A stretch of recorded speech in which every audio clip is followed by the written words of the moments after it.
তারপরে হচ্ছে ভূমিদস্যু যাকে বলে, এই কিছু অসাধু কুচক্রী লোকজন মানে আইনের আয়তায় আছে, তারা কিছু আর কি আইনের মাধ্যমে যারা কোর্টের কিছু জজ কোর্টের কিছু লোক আছে, এরা একসাথে এক হইয়া, তারপরে হচ্ছে কিছু দলীয় লোকজন আছে, এরা একসাথে একত্র হইয়া এই যে সংখ্যালঘু বলেন, আমাদের এখানে হচ্ছে সংখ্যালঘু লোকজনই বেশি, তারপরে হচ্ছে হিন্দু মুসলমান আমরা একসাথে ওখানে হচ্ছে গিয়ে আমরা খুব শান্তিতে বসবাস করি।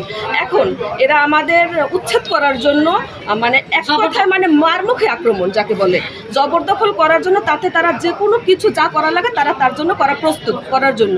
এখন তারা এক প্রকার সিদ্ধান্ত নিয়েছে, গোল মিটিং করতেছে যে তারা এখন আগুন দিয়ে পুরাইয়া হইলেও তারা এদের উপর আক্রমণ করে ওই জায়গায় জবরদখল করবে। এখন এই মর্মে আমরা হচ্ছে গিয়ে আইনের কাছে আমরা সহায়তা চাচ্ছি। কারা যারা আপনাদেরকে দখল করতে চাচ্ছে, আপনাদের এত বছরে কতগুলো ফ্যামিলি এবং কারা দখল করতে চাচ্ছে?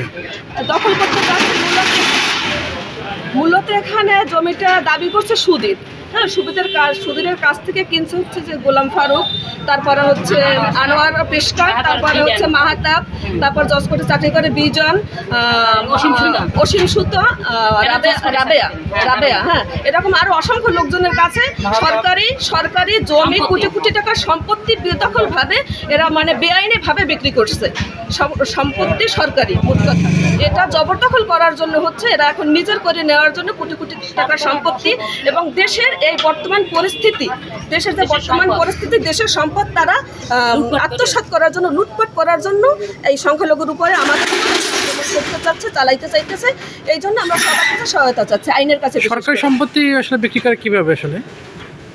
এখন তো দেশের আইনি অবস্থা যে অবস্থা চলতেছে, সরকারি জমি এখন তো তারা বলতেছে তাদের, আসলে তো তাদের না, এটা সরকার সিএমবি হচ্ছে, এটা উচ্চ আদালত থেকে 3 জন বিচারপতির সম্মুখে এটা রায় হয়েছে যেটা সিএমবি, তারপরে তারা মানতেছে না, তারা এখন কোনোভাবে না পাইরে এখন আগুন দিয়ে পুরাইয়ে মাইরে তারপরে জমি জবরদখল করার একটা চক্রান্ত করতেছে। এই জন্য আমরা এখন ডিসি স্যারের কাছে ছুটে আসছি প্রেস ক্লাবে।